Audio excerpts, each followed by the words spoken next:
Amazing things are coming to light these days. It's the end times, and we're going to talk about some things that you won't believe.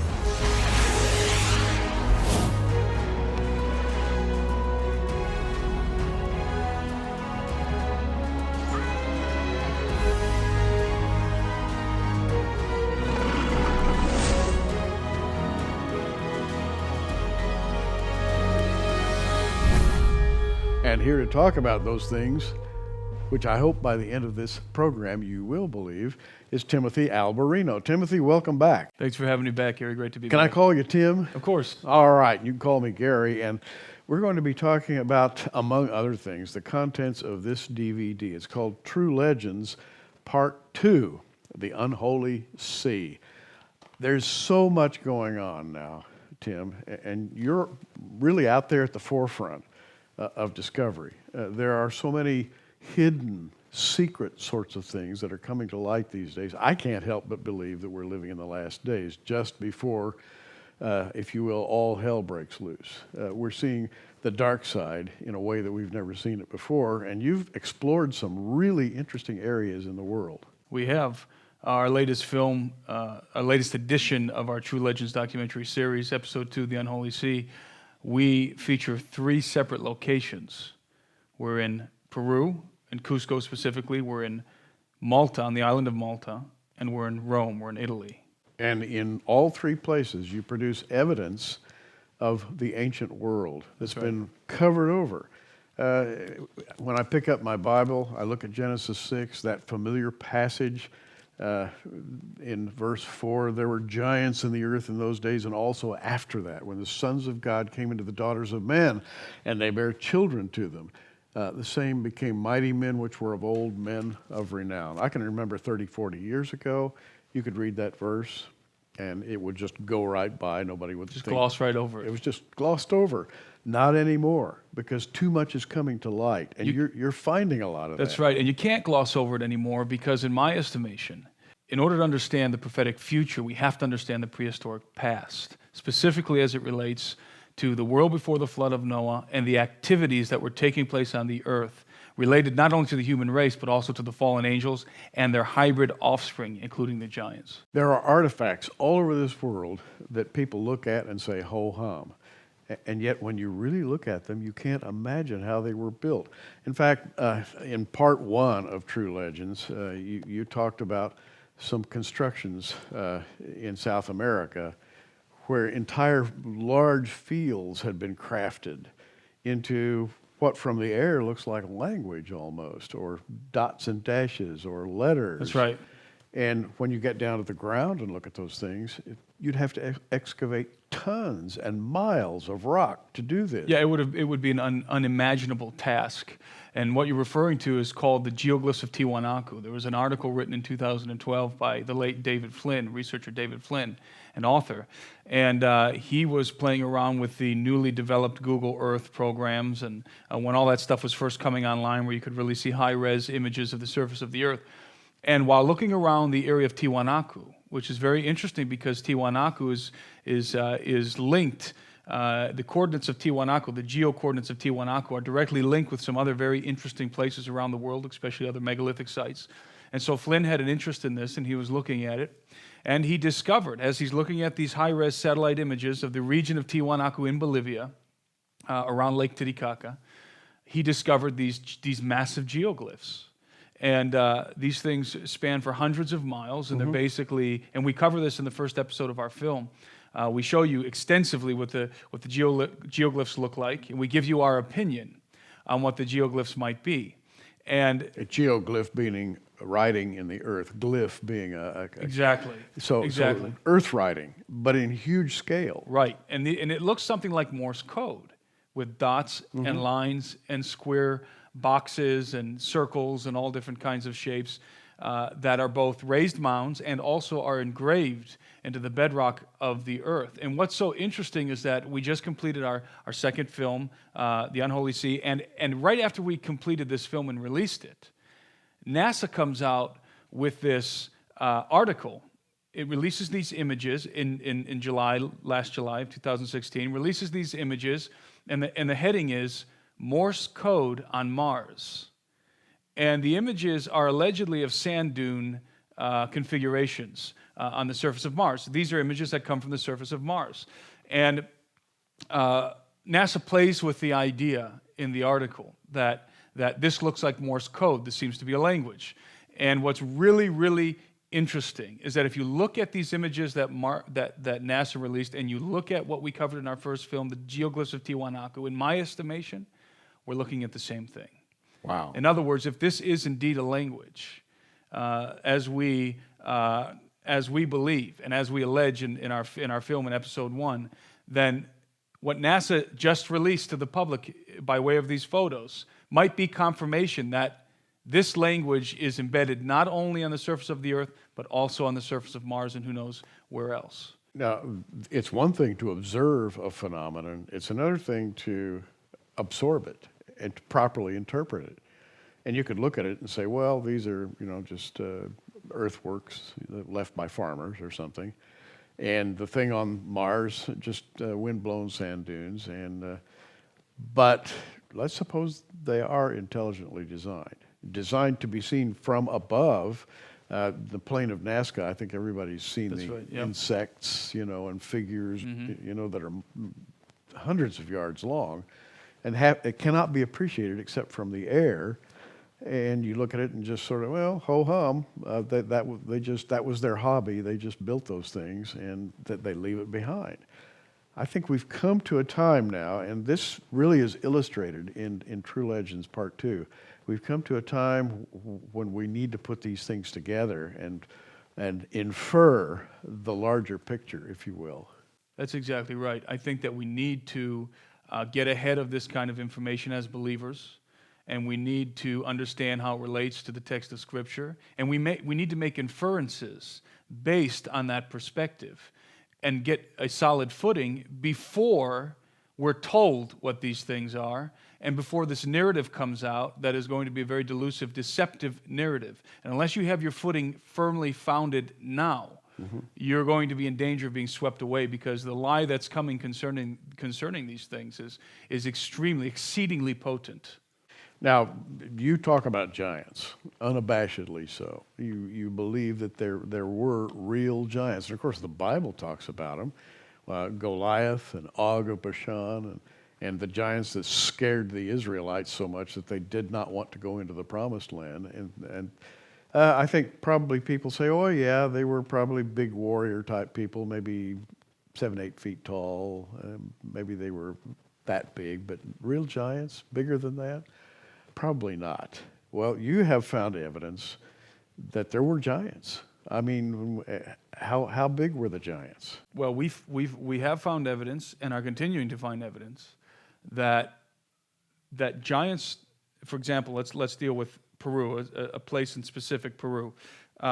We know for a fact that the chroniclers, and we demonstrate this in our first film, that the chroniclers of Peru recorded that the bodies and bones of giants were discovered.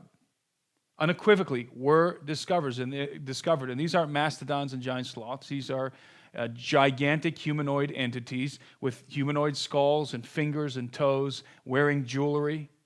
And dinosaurs don't wear jewelry. So, and many of these discoveries were of bodies that were in excess of 15 feet. So 15 plus feet tall. In fact, in our film, our second edition, episode 2, The Unholy See, opens up with the testimony of an AC-130 pilot who's still active duty to this day, who actually transported the body of a recently killed giant out of Afghanistan. And it was out of Bagram Air Force Base in Afghanistan.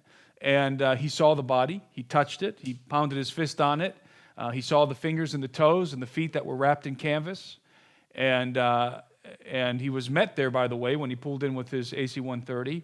It was a routine mission for him. He didn't know what he was picking up. But as soon as he pulled in and got out of his aircraft, he was met by what he described to us as the babysitters. And these were military individuals who were accompanying the body of the dead giant. And they informed him immediately, no pictures, you can't record any information, no making notes about this. This is extremely top secret. And they accompanied the body of the giant all the way to its final destination. And having watched True Legends, and by the way, you'll be amazed, having watched it, we're talking giant here. We're not talking about somebody 8 feet tall. This giant, he was estimated to be around 12 feet tall. Now, there's other sources out there that are corroborating this story. And they say that he was more like 15 feet tall.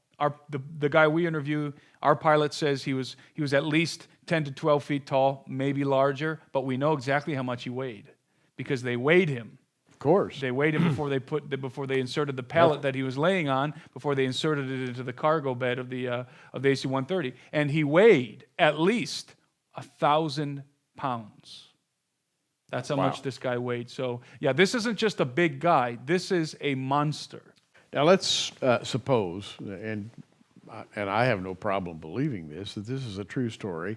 Maybe there are others out there in very, very isolated locations. Where in the world do they come from? Well, the Bible says where they came from.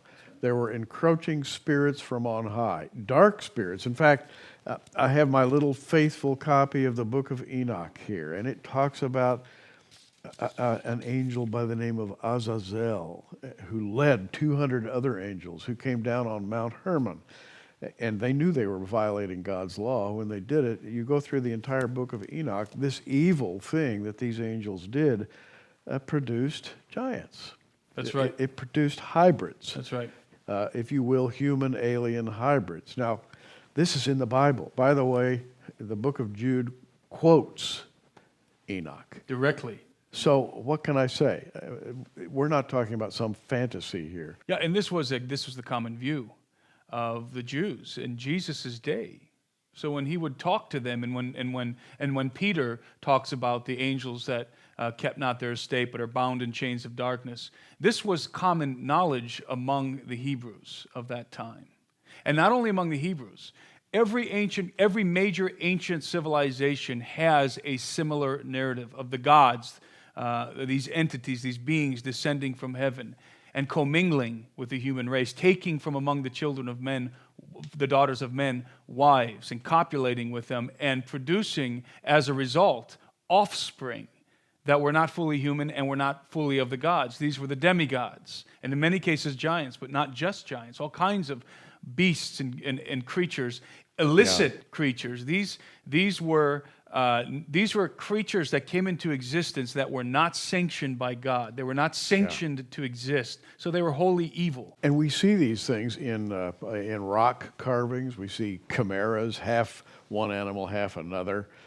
We see all kinds of strange beasts that were worshipped by the people of the old world who thought that this was something really great, that these gods had come down and produced all kinds of genetic corruption. And yet God destroyed the whole world. And then after the flood, this thing started once again. And you have evidence that, in fact, you've gone to some amazing places to find evidence that there were giants with high technology of some sort who lived, 3,000 years ago, and were building things that are still extant today. Right. And not only giants, but who knows what kind of entities were involved. Many people are familiar with the elongated skull phenomenon. Right. And we deal with that in our film as well. So there's any number of situations that are plausible regarding the building of the megaliths. But this is a fact. They were built in the world before the flood of Noah.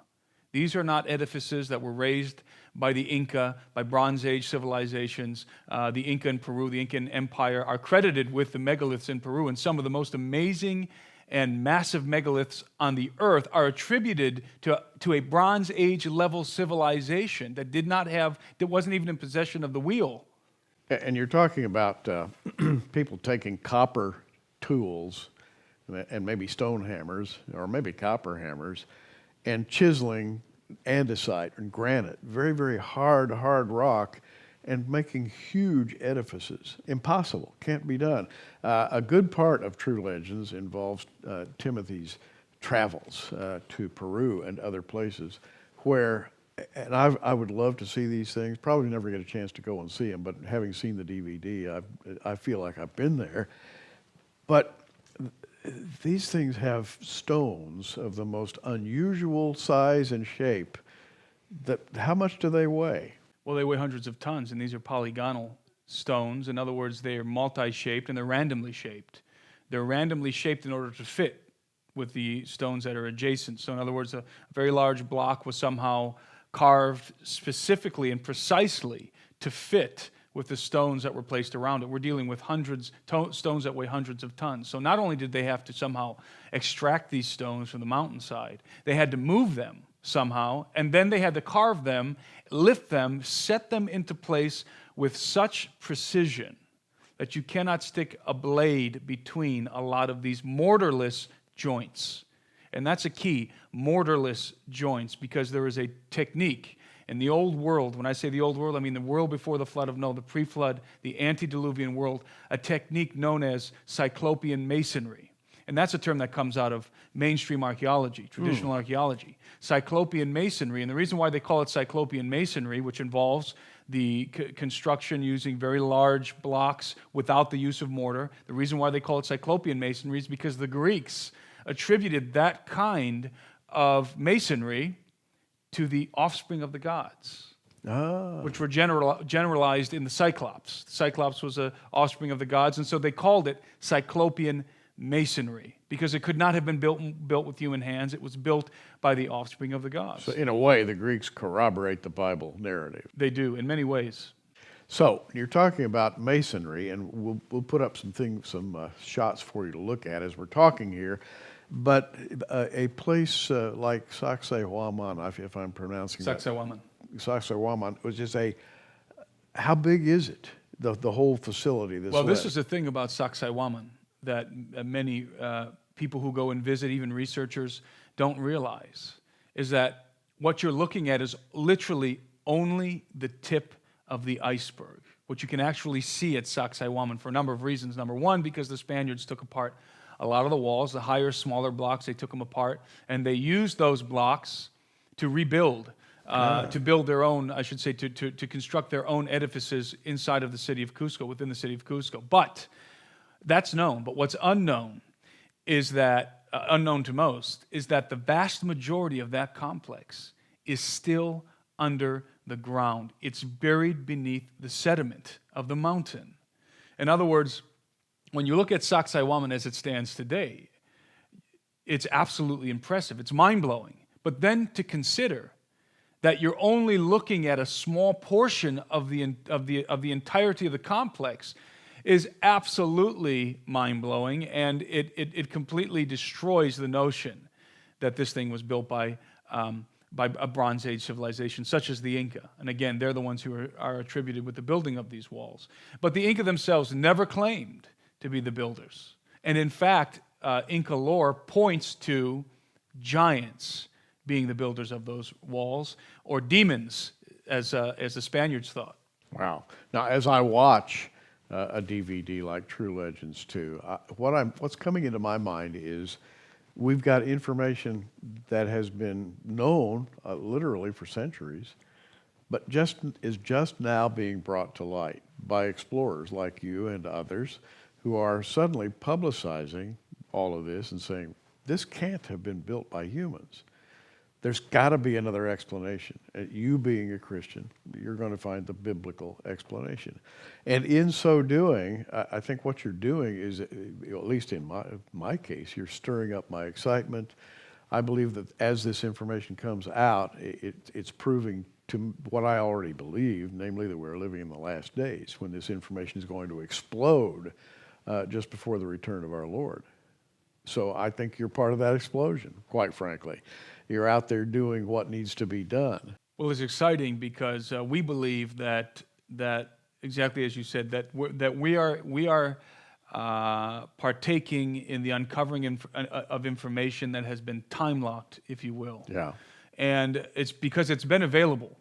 It's been available. The constructions, these megalithic constructions, have been known for decades. And people have been visiting them. But what's happening now is there's a collective awakening happening, especially among Christians. And they're beginning to connect the dots that when the Bible talks about Genesis 6, when it talks about the sons of God coming and taking wives from the daughters of men and then the giants that were produced as a result, that these things were literal, and that the evidence in stone and the evidence carved into the earth, as we were talking about the geoglyphs earlier, points to this very narrative. Mm-hmm. And in a way, exclusively to this very narrative. And the narrative goes from one end of the Bible to the other. It starts in Genesis, you come to Revelation. The old ones are going to be released in the end times to torment human beings on earth once again.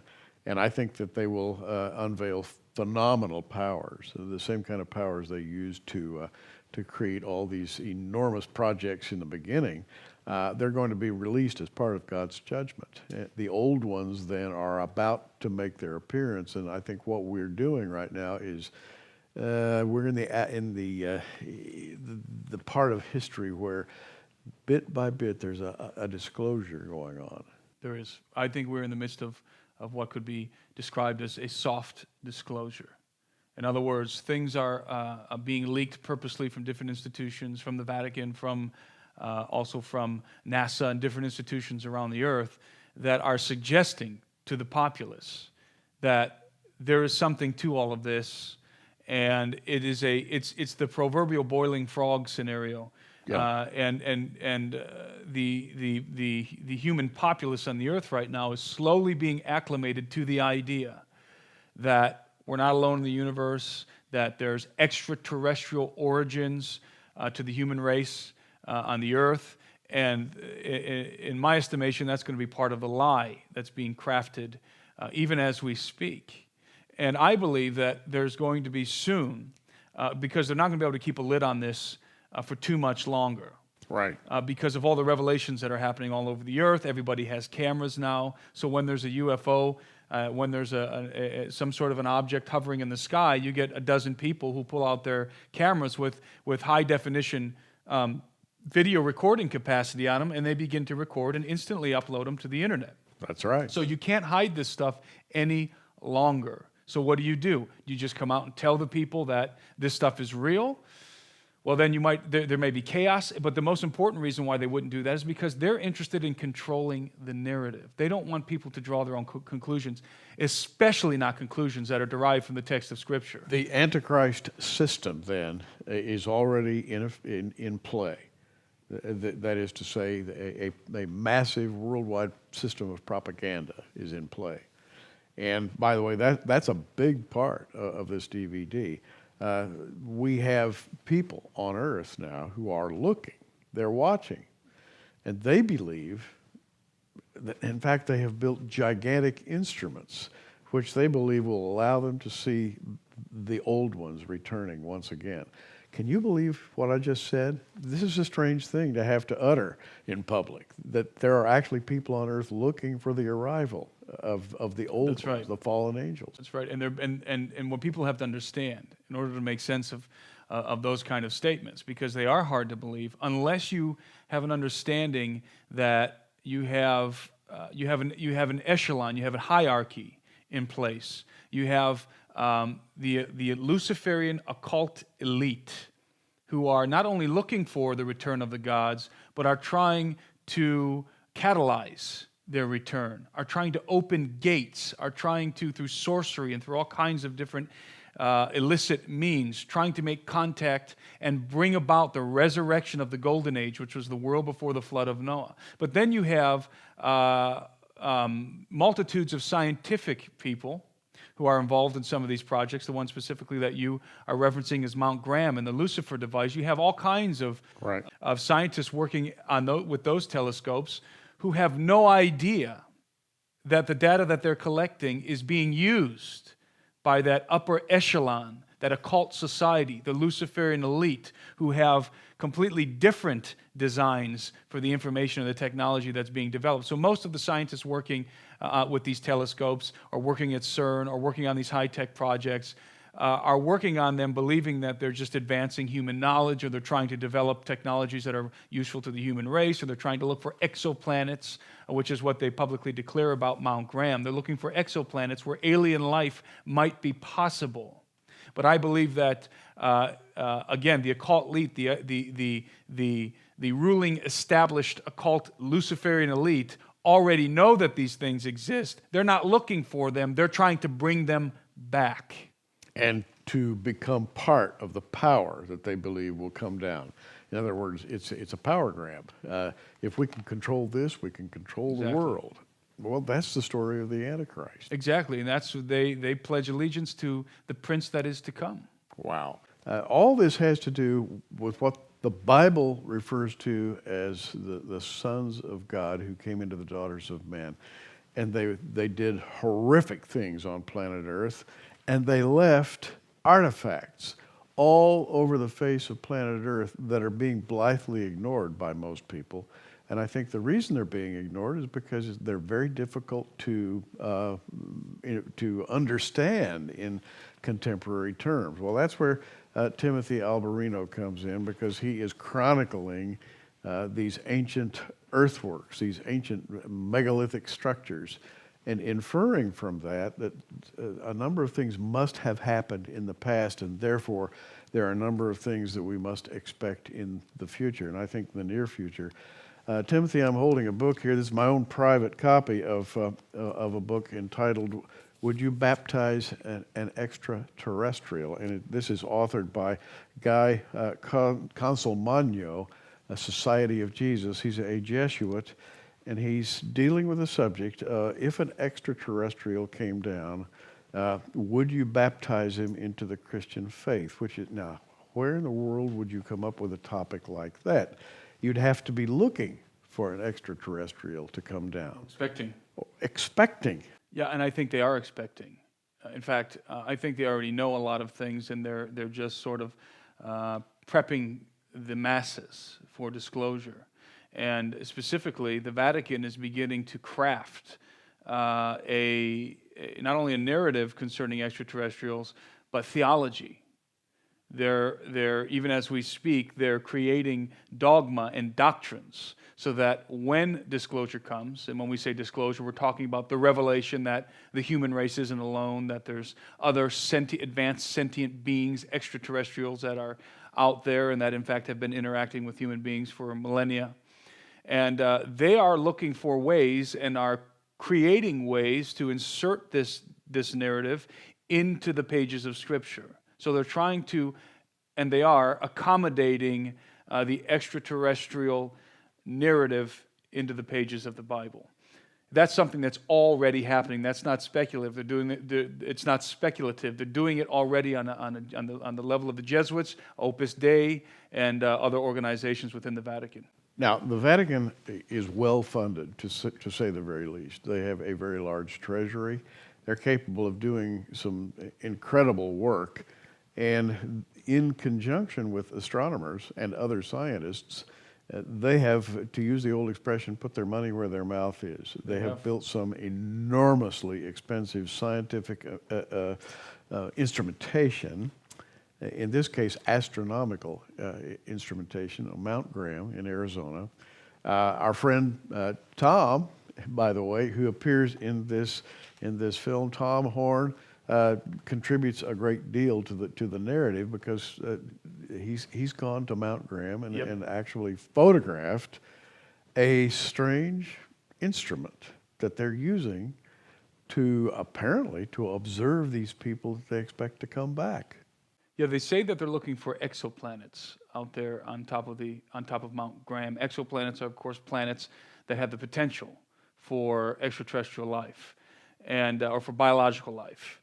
And so this is what they say. This isn't what we say. This is what they say. This is the official story coming from the astronomers up there on Mount Graham. And as you said, Tom is in the film, and we have some footage from Tom that I don't think anybody has seen anywhere else. At least I haven't. And I haven't either. And I was flabbergasted, because you actually film this binocular telescope, a very unique instrument, extraordinarily expensive. It must be multiple millions of dollars to create this thing, but a binocular telescope specifically designed to look for the return of alien intelligence. That's sci-fi. That sounds like a science fiction movie. That doesn't sound like anything real. That's right. And not only are they up there, they're up there on top of the mountain in conjunction with the University of Arizona and other institutions. But not only are they up there watching the stars, looking for exoplanets, and as we know, expecting the return of something or someone, they were very aggressive in their move to take possession of that particular mountain. And we break this down in our film with Steve Quayle, who's the producer of the film, and Tom Horn and myself, and we're telling you why they were so interested in Mount Graham. And basically, in a nutshell, Mount Graham is one of the holiest sites in the world for the Apache Indians. And the Apache Indians believed that there were entities on Mount Graham, and that Mount Graham was essentially a gate, a portal of some kind.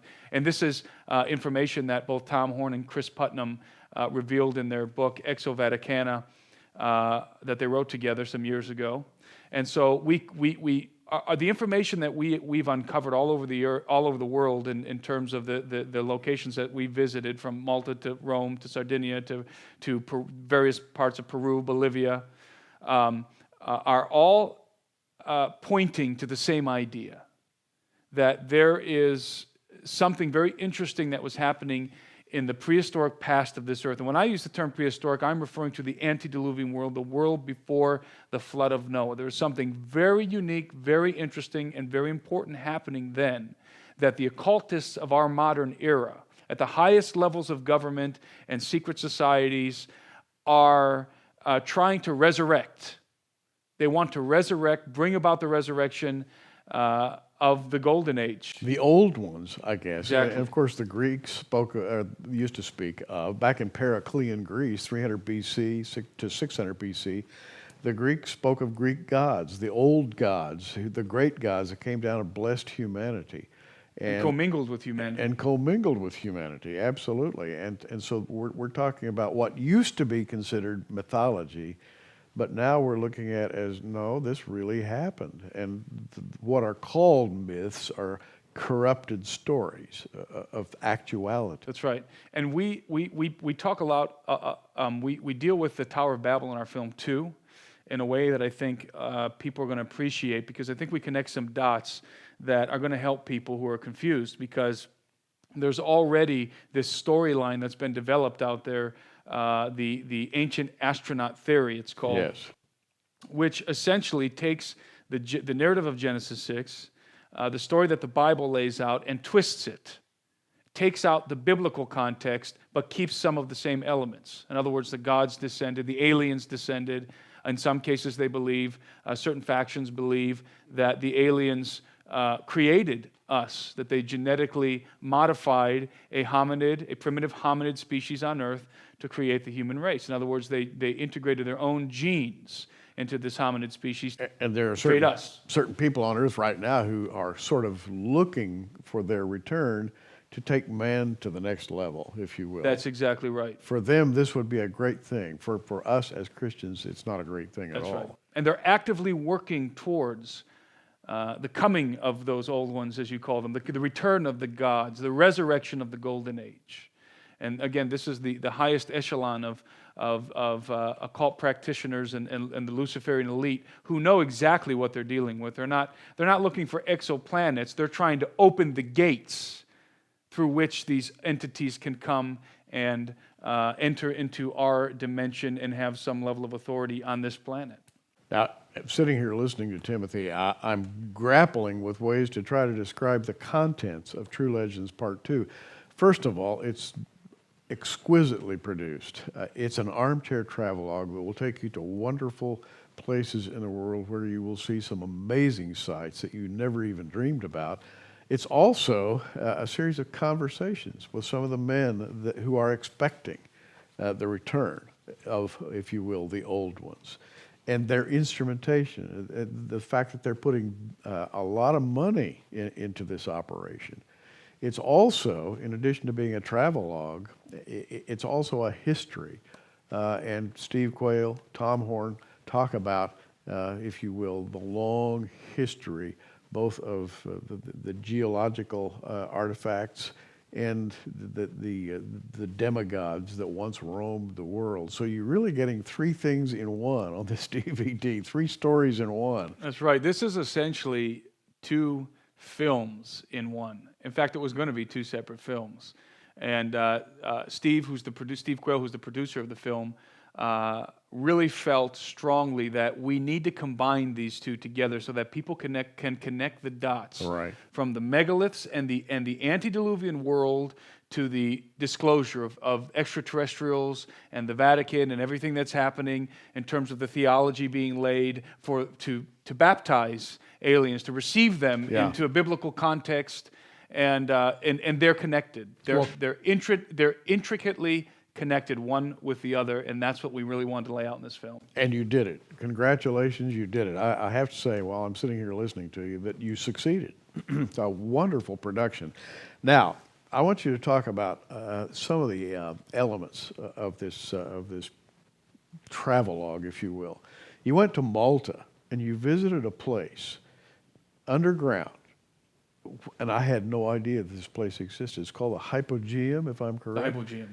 Tell us about what this is and what you saw there. Well, the Hypogeum is, I believe, one of many underground complexes. It's the only acknowledged underground complex in Malta, though we know there are more.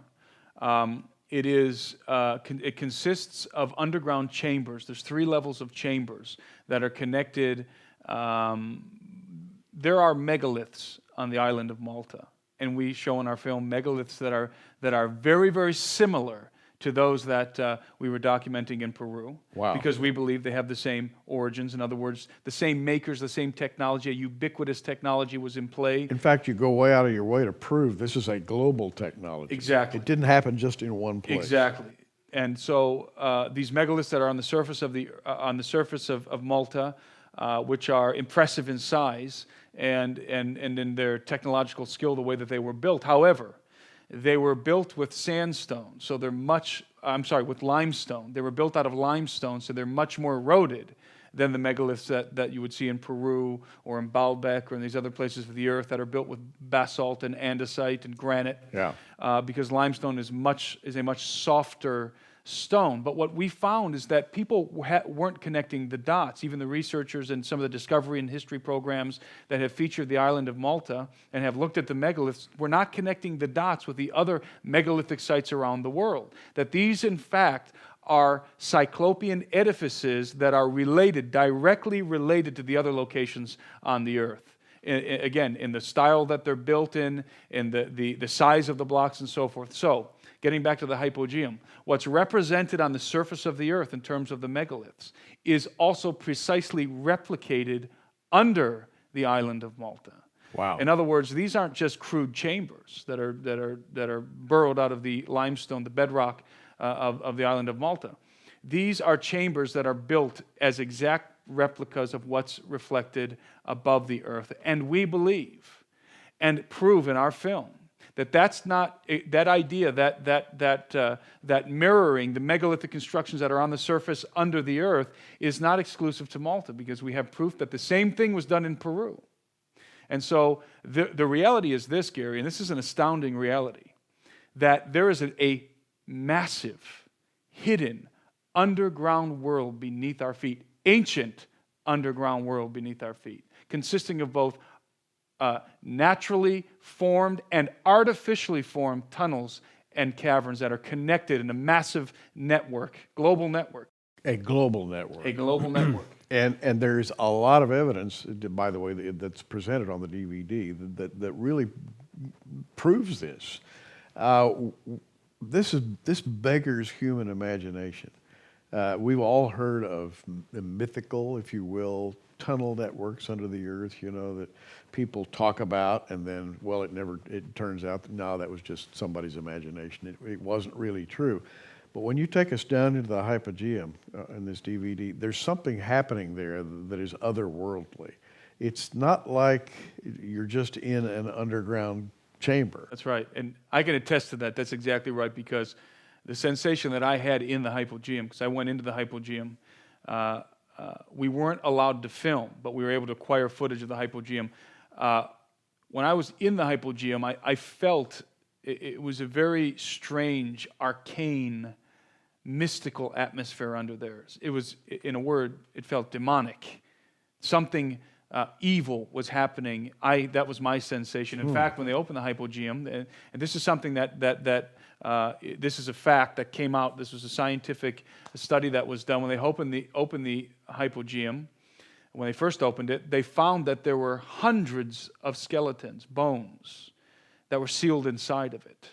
And it was discovered on accident when they were drilling for wells. And the hypogeum, by the way, is just, when you go to the hypogeum, it's just in a very inconspicuous place in the middle of the street. You know, it's just sort of like a side street in the middle of Malta. You'd never know there's anything there.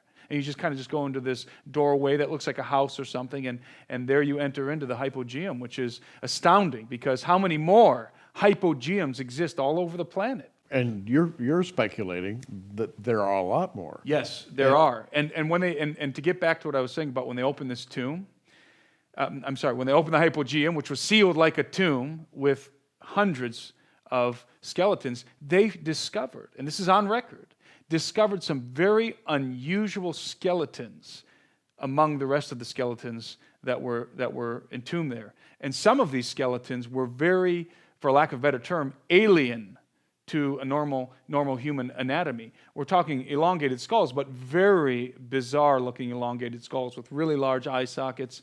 And we actually have an actual footage of that in our film. A photo in our film. And this is a fact. And there were 6 skulls in particular that actually went on display in the museum in Valletta, in the capital of Malta, that mysteriously went missing.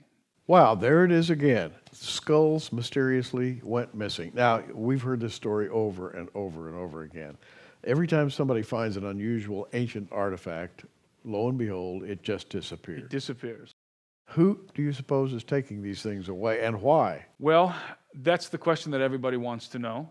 And, of course, not only these strange elongated skull skeletons, but also the bones of giants.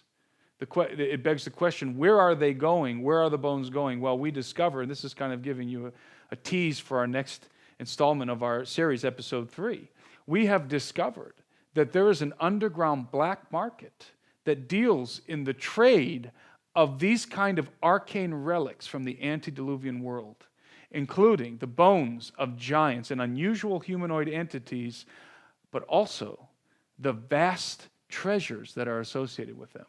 Because many times when these things are discovered, especially the bones of giants, the skeletons of giants, they're discovered with vast amount of gold. Now you have my imagination racing. You know, we're back in the world of Indiana Jones. Exactly. Here. But we're also in the world of the Bible. And this is what interests me as a Bible teacher, and particularly a Bible teacher interested in Bible prophecy. And I understand that in the last days, perilous times shall come. There's going to be an opening up, I believe, of the gates of hell, literally. And you know, you deal with the word gates in this DVD extensively. We do. A gate to an ordinary human being on planet Earth like myself is something you open to go into your backyard. Biblical gates, however, have a metaphysical meaning, and there really are gates of hell, right? There are, and Tom Horn actually breaks a lot of that down. He has some amazing insight on the gates of hell and on the idea of portals. And the idea that portals, that we can find the existence of portals in the text of Scripture, at least being referenced or alleged. I'm sorry, not alleged, but being suggested that there's portals, that when we read one thing, what it's really saying is that they were using pharmakia, sorcery, to open gates. And Tom deals with that in our film. And that's another idea that we find all over the place, connected with, it's another situation that we find directly connected with the megaliths and their builders, is this idea that they were opening portals, things were coming up, things were coming through, things were going through these portals, and it's always associated with these ancient cultures and megaliths. So it's another theme that we find weaving its way through the Genesis 6 narrative, and giants and fallen angels and megaliths and everything associated with it.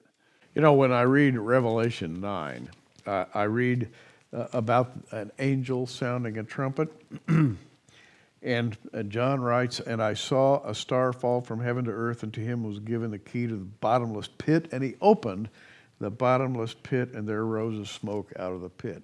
So this, in the Greek, I just happen to know that what this bottomless pit is, it's called phleatros abyssos, which means the well shaft of the abyss. In Greek.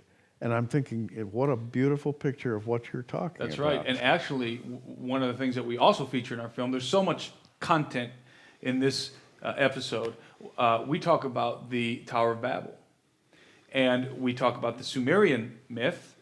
And we tell people, which I think will come as a revelation to many people and will help them understand certain things, is that when you say Sumer, when you talk about the Sumerians, what you're talking about is Nimrod and the Tower of Babel and the empire that was formed after the flood, even while the sons of Noah were still alive, in the plains of Shinar, the great rebellion that took place in this mysterious thing that happens there in the plains of Shinar, where the people are coming together and building a tower.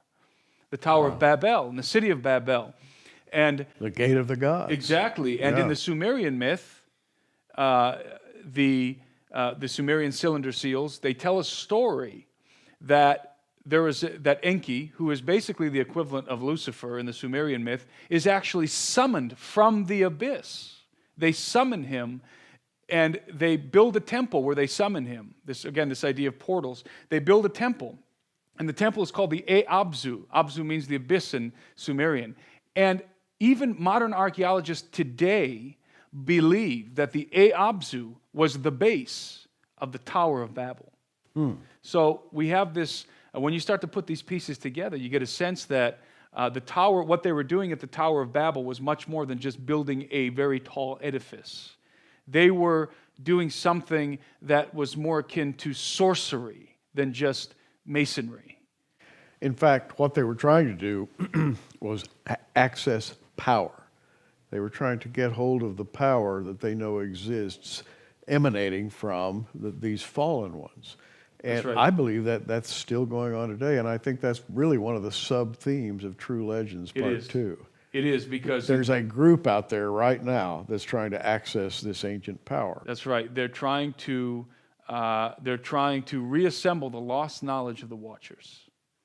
And that has been the work of the mystery schools and of the occult and the Luciferian elite for many hundreds of years. And you're talking about a society of people at the upper strata yes. who are well-funded. That's right. And who are really and truly serious about what they're doing. And this is a dark brotherhood of individuals who have penetrated into basically every major institution in the world that pulls any kind of real weight in society, obviously including institutions like the United Nations, but also the U.S. government. Also, even Christian organizations have been penetrated by these people.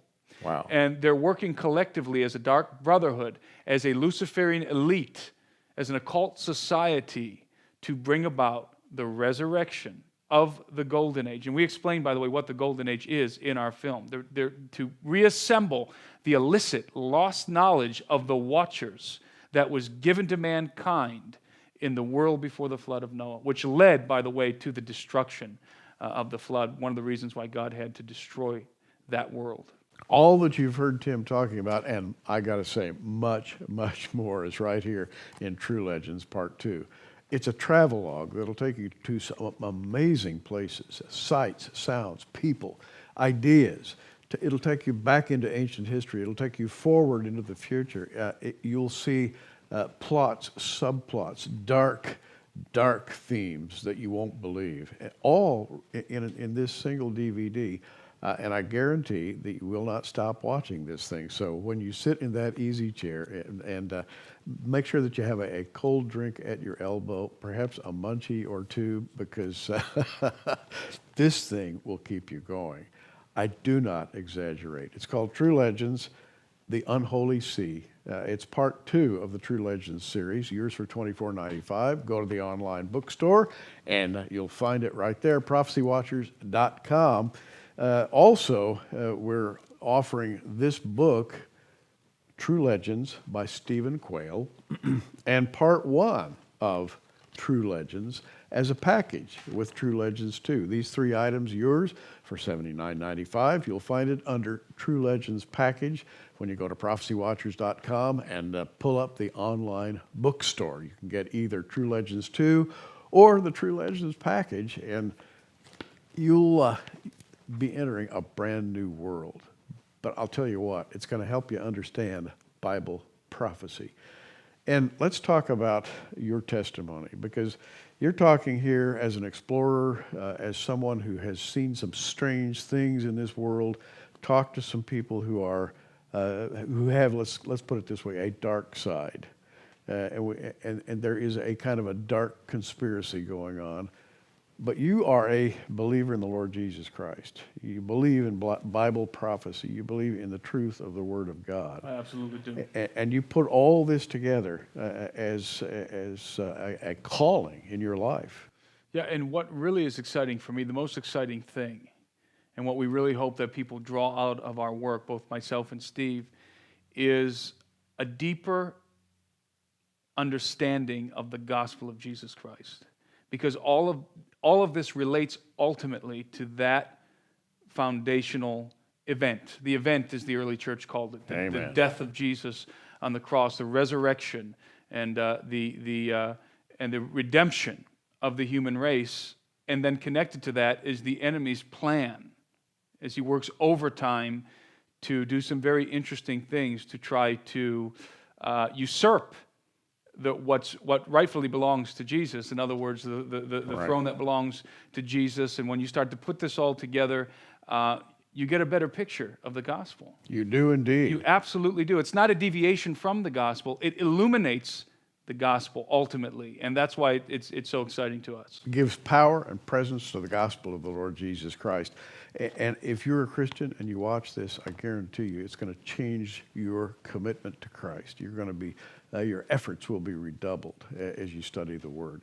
Timothy, thanks for being with us today. Thank you for having me again. I'm Gary Stearman. You keep watching. We are.